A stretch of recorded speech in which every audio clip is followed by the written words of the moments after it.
अस्सलाम वालेकुम दोस्तों, मैं तुहाडा भरा मियां मोहम्मद अफजल बट्टू ते तुसीं वेखदे पे हो डिजिटल किसान पाकिस्तान।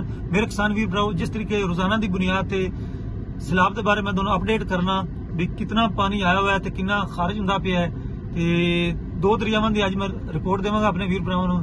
ते सब तो पहला आपां चलने हैं दरिया सतलुज, ये अपने गवांढ नाल है, इहदे बारे दोनों मैं पहले दस देवां। ते किसान वीर भराओ, हैड गंडा सिंह दे मुकाम ते जिहड़ा पानी की आमद है ते ओहदी जिहड़ी गेज है 19.40 फुट हो गई जे, मतलब भी रोजाना की बुनियाद ते उत्थे पानी का लेवल वधदा पिया जे। ते जिहड़ा पानी है उत्थे खराज हुंदा पिया है, अपने पास आंदा पिया वो हैगा 61,820 क्यूसेक पानी। ते मतलब भी खतरा वध रही है ते खतरे नूं नजरअंदाज नहीं करना। ते अगे आ जांदा हैड सुलेमान की, इत्थे जिहड़ी पानी की पोजीशन हैगी है वो हैगी जे अपस्ट्रीम वाली साइड ते जिहड़ी गेज है 569.00 हैगी है। ते अपस्ट्रीम वाली साइड ते जिहड़ा पानी हैगा वो हैगा जे 72,976 क्यूसेक। ते थल्ले वाले पासे डाउन स्ट्रीम वाली साइड ते जिहड़ा पानी अखराज हुंदा पिया वो हैगा 63,412 क्यूसेक। ते जिहड़ी गेज हैगी है वो हैगी है 566.40 अखराज वाली साइड ते।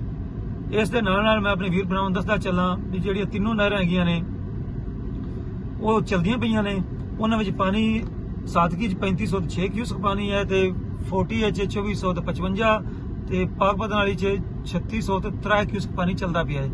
इस तरीके अगे आ जाने आपां हैड इस्लाम ते, उत्थे जिहड़ा पानी है अपस्ट्रीम वाली साइड ते जिहड़ी गेज है 452.00 हैगी है। ते जिहड़ा पानी चलदा पिया डाउन स्ट्रीम वाली साइड ते 64,597 क्यूसेक पानी चलदा पिया जे किसान वीर भराओ। ते अगे आपां रावी दे बारे गल करदे चलिए किसान वीर भराओ। रावी हैड बलोकी दे मुकाम ते किसान वीर भराओ जिहड़ी हैगी है अपस्ट्रीम वाली साइड ते गेज वो 633.00 ते पानी दी आमद 45,485 ते डाउन स्ट्रीम वाली साइड ते जिहड़ी गेज है 622.70 ते पानी दा खराज 22,985। ते किसान वीर भराओ ये भी नॉर्मल है। ते दरिया सतलुज ते जिहड़ा पानी है वो भी निचले दर्जे का सैलाब है।